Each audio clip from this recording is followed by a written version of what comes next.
aujourd'hui critique très courte au sujet d'un film d'horreur fantastique assez méconnu du grand public et qui est pour moi l'un des films les plus mésestimés de tous les temps, à savoir le film The Cell de Starzem Singh, qui est notamment le réalisateur du très bon The Fall, qui est une véritable déclaration d'amour à l'art surréaliste et au cinéma de Jodorowsky. Et si The Cell, tout comme The Fall, emprunte également son esthétique à l'art surréaliste, donc contrairement à The Fall qui est un film plutôt lumineux, ici c'est pour mieux nous plonger dans les méandres d'un esprit torturé, et pas n'importe lequel puisqu'il s'agit de l'esprit d'un tueur en série.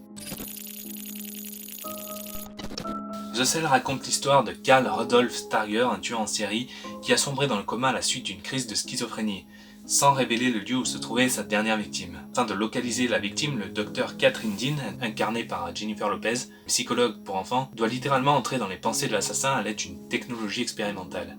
Mais le cerveau de Starger n'est pas seulement un endroit effrayant, c'est aussi un piège qui se referme sur la psychologue.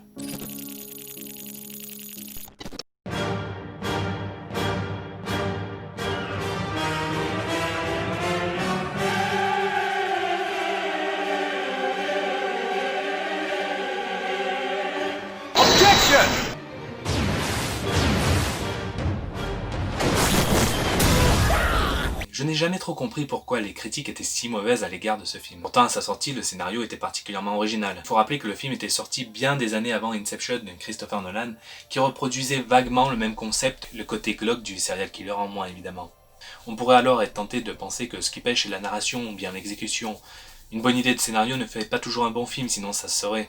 Mais même pas, puisque d'un point de vue scénaristique, le film est plutôt efficace. Le suspense est présent et on suit les pérégrinations du docteur Catherine Dean avec un certain intérêt. Même durant les séquences qui prennent un peu plus leur temps, on prend franchement plaisir à voir Jennifer Lopez explorer la psyché du tueur et évoluer à travers le pandémonium qui lui sert de cerveau.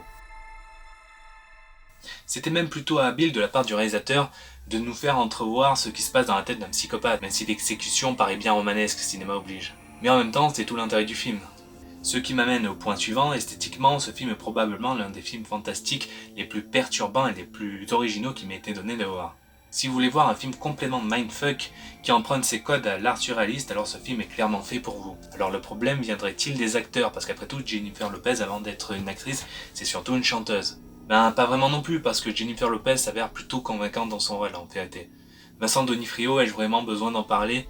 On parle de l'interprète de Grosse Baleine dans Full Metal Jacket, l'un des personnages les plus marquants du cinéma, ou même de l'excellent Wilson Fisk dans la série Daredevil, peut-être l'un des meilleurs méchants Marvel encore à ce jour. Qui de mieux indiqué pour jouer un tueur en série au cinéma ? Alors est-ce que ce film était trop avant-gardiste et est-il arrivé trop tôt à une époque où le public n'était pas encore prêt pour explorer les rêves ? Est-ce qu'il a été vendu comme un film tout public parce que le casting incluait Jennifer Lopez alors qu'il était plutôt destiné à un public fan d'horreur et de films psychédéliques ? Est-ce que les gens n'ont pas accroché à la direction artistique si particulière qui leur était présentée ? Honnêtement, je ne saurais pas répondre à ces questions. C'est peut-être un mélange de tous ces éléments qui font que The Cell n'aura plus qu'à une niche très restreinte de spectateurs, la grande majorité s'étant montrée plutôt hermétique au délire. Je n'ai évidemment pas le monopole du bon goût et je ne suis pas en train de dire que The Cell est exempt de défauts, mais si vous êtes fan d'horreur et que vous n'avez pas peur de visionner des films qui repoussent les frontières du réalisme, alors je vous invite humblement à laisser une chance à ce film et à ne pas vous laisser décourager par les mauvaises critiques. Je trouve même ça assez dommage que Singh se soit résolu à réaliser des films conventionnels comme Renaissance ou Blanche-Neige sous la pression des mauvaises critiques, car même si son cinéma d'autrefois avait quand même cet art,